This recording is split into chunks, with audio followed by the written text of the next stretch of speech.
आमे बर्तमान आसी पहुंचीचु बालेश्वर जिला खैरा ब्लॉक गोविंदपुर मुखीसाही ग्राम रे स्वाधीनतार दीर्घ वर्ष इतिमध्य बीती जाइए मात्र ये गाँ को नहीं सामान्य रास्ताटीए पीवाई पानीय जल ना कह जाए कुआडे देशर आत्मा गाँव रे अच्छी मात्र ये गाँव में जो आसी पहुंची आम देखी विचित्र दृश्य मुख्य सड़क ठारू गाँ बेसी दूर नुहे ये कौ पार्वत्य अंचल नुहे कौ मालभूमि नुहे मुख्य रास्ता जाइए मुख्य रास्तार ठीक पाखापाखि मात्र 100 ରୁ 200 मीटर दूरता मात्र 100 ରୁ 200 मीटर दूरता ये जो गाँटी रही मुखीसाही गोविंदपुर मुखीसाही किंतु से संपूर्ण भाव बाह्य जगत विच्छिन्न रास्ताटे ना खरा दिन तो आम पहुंचीलु आम देखुलु हिड़ रास्तार केमी दुख कष्ट ये लोक मैंने आसुँच यातायात कर गमनागमन बिल्कुल ठप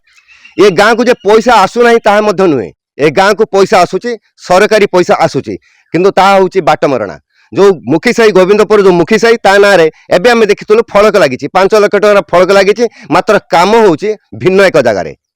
एथिपाई सेमाने राजनेता ठारू प्रशासन समस्त कही कही थकीगले कहीं शुणुनांती तांकर कथा कह जाए जे तो राजनीतिर बहुत सहायता जो मैंने रही जो गाँव रही ये जेहेतु ये अनुसूचित जाति वर्गर लोक मैंने रोचंती साधारण खटिकिया मेहनती मनुष्य रोचंती एंकर दुख कष्ट शुणियापाई केही नाहांती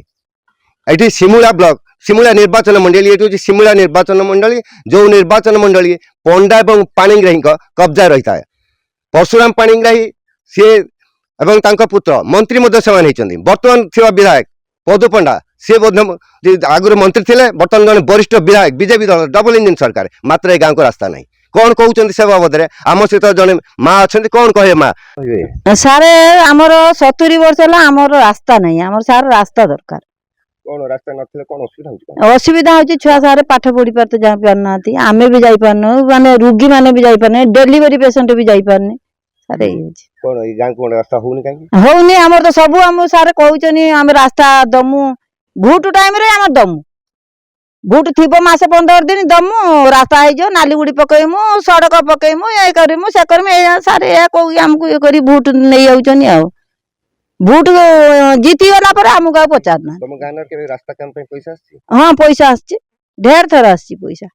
से पैसा जाउछि कोइ से नेता मान दार सियाडे काम होउछि से तार खाउछनी रास्ता पय आसुछि पैसा किंतु खाइ जाउछंती राजनेता एवं प्रशासन आउ जने बयस्क लोक अछंती हम मानक गहन रे सुनि नबा तांकर प्रतिक्रिया आज्ञा मु से गोविंदपुर ग्रामवासी जने किंतु बहुत दिन है 70 वर्ष कतुरी रास्ता ना छुआ पिला पाठ पढ़ी पारना आ छुआ पिला भी जाई पारना गणा गोविंदपुर कनेक्शन आ गोटे जिनस आज्ञा आप कलेक्टर कत भी आम कम्प्लेन करूँ 70 वर्ष कतर कम्प्लेन कर चलू एपर्यंत से रास्तार किसी गोड़ दस्तन ना आमर रवींद्र बेहरा सरपंच सी भी ये 15-20 वर्ष है शासन कलानी सी भी तार गोड़ दस्तन इलेक्शन बेलू कहूँ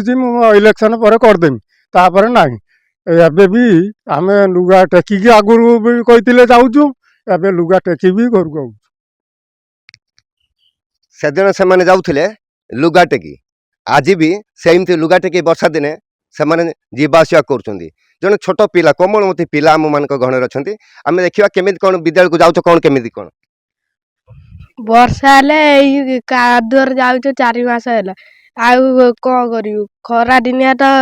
जहाँ जिमु जिमु वर्षा दिनिया बंद गुड़ हाथ तो पड़ी छिड़ी कौन करू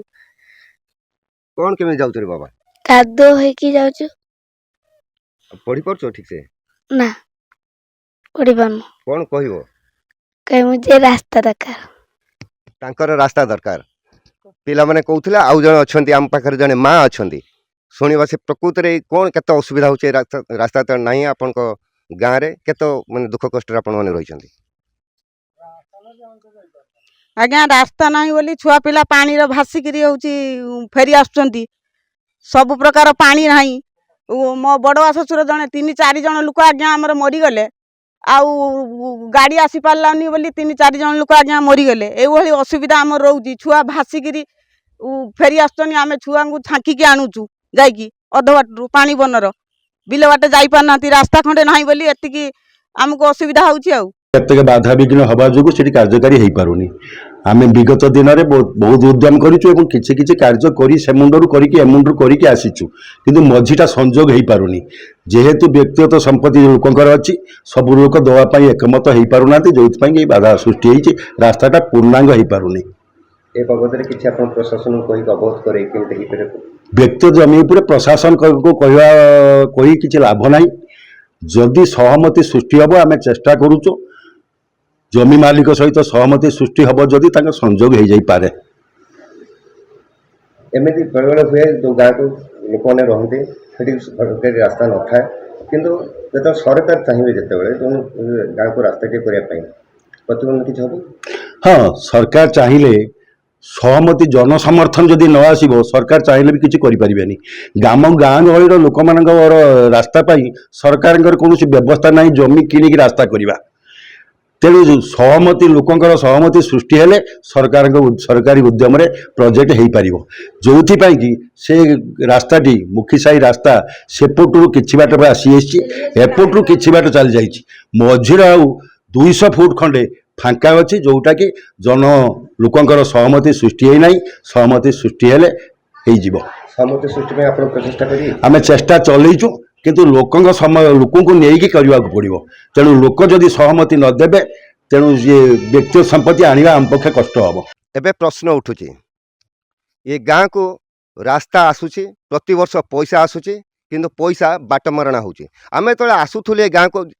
ଦେଖିବା ପାଇଁ, ଯେତେବେଳେ ଲୋକମାନଙ୍କର ଅଭିଯୋଗ ହେଲା ଯେ ଆପଣମାନେ ଟିକେ ଆସନ୍ତୁ ସାର୍, ଟିକେ ଗାଁକୁ ବୁଲି ଯାଆନ୍ତୁ, ଆମେ କେତେ ଦୁଃଖ କଷ୍ଟରେ ରହିଛୁ। ଆମେ ଯେତେବେଳେ ଆସିକି ଦେଖିଥିଲୁ, ଆମେ ଦେଖୁଥିଲୁ ଗାଁରେ ଗୋଟେ ପୋଖରୀ ଖୋଳା ଯାଉଥିଲା। ସେ ପୋଖରୀ ଖୋଳା ଯାଉଥିଲା, ଜେସିପିରେ ମାଟି ଖୋଳା ଯାଉଥିଲା, ଏବଂ ପୋଖରୀ ଖୋଳିବା ନାଁରେ ନିଶ୍ଚିତ ଭାବରେ ପଇସା ଆସିଥିବ, ଏବଂ ମାଟି ଯେଉଁ ଜାଗାରେ ପଡ଼ୁଥିଲା ସେଠି ମାଟି ପକାଇବା ପାଇଁ ମଧ୍ୟ ପଇସା ଆସୁଥିବ। ତାମାନେ ଏଠି ମାଟି ଖୋଳିବା ନାଁରେ ଗୋଟିଏ ବିଲ୍ ଏବଂ ମାଟି ପକାଇବା ପାଇଁ ଗୋଟେ ବିଲ୍, ଏମିତି ଡବଲ ବିଲ୍ ନେଇ ଏଠି ହରିଲୁଟ୍ କରୁଥିଲା ବେଳେ ଏ ଗାଁକୁ ସାମାନ୍ୟ ରାସ୍ତାଟିଏ ନାହିଁ। କାହିଁକି ରାସ୍ତା ନାହିଁ ଏ ବାବଦରେ ବ୍ଲକ ପ୍ରଶାସନ, ଜିଲ୍ଲା ପ୍ରଶାସନ ଅବଗତ ଅଛି କି ନାହିଁ, ତାହା ମଧ୍ୟ ଉଠୁଛି ପ୍ରଶ୍ନ ଉଠୁଛି। ଯେଉଁ କହୁଥିଲେ ଯେଉଁ ବେହେରା ବାବୁ ଯିଏ ଅଛନ୍ତି ସରପଞ୍ଚଙ୍କର ପ୍ରତିନିଧି, ଦୀର୍ଘ ବର୍ଷ ଧରି ସେ କୁଆଡ଼େ ସରପଞ୍ଚ ଭାବରେ ଅଛନ୍ତି, ତାଙ୍କର ନଜର କାହିଁକି ୟା ଉପରେ ପଡ଼ୁନାହିଁ? ଖଇରା ବ୍ଲକର ଯେ ଚେୟାରମ୍ୟାନ୍ ଅଛନ୍ତି, ଯେଉଁ ଚେୟାରମ୍ୟାନ୍ ମହୋଦୟ ଅଛନ୍ତି, ସିଏ ଏଥିପ୍ରତି ଦେବେ କି ନଜର? ବାଲେଶ୍ୱର ଜିଲ୍ଲା ଖଇରା ବ୍ଲକ ଗଣ୍ଡିବେଡ଼ରୁ ମୋର ସହଯୋଗୀ ଲକ୍ଷ୍ମୀକାନ୍ତଙ୍କ ସହ ଉଦୟ କୁମାର ଜାନା, ମେଟ୍ରୋ ଟିଭି।